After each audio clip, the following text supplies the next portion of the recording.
চোখের মাপটা নিয়ে।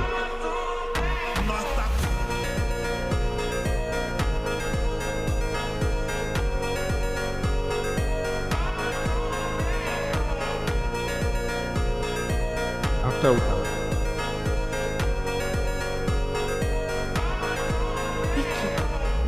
এ দেখে আমার দিকে তাকাইতেছেই না। সরি সরি সরি, তোমাকে ভুল বোঝার জন্য।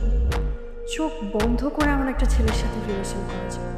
শুধু রিলেশন কেন, এরকম একটা ছেলেকে জীবনসঙ্গী হিসেবে পাওয়াটাও তো অনেক বড় ভাগ্যের ব্যাপার।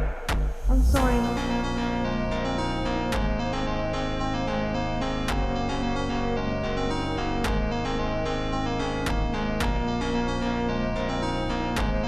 ঠিক আছে, বাকিটা আমার চোখের মাপটা নিয়ে।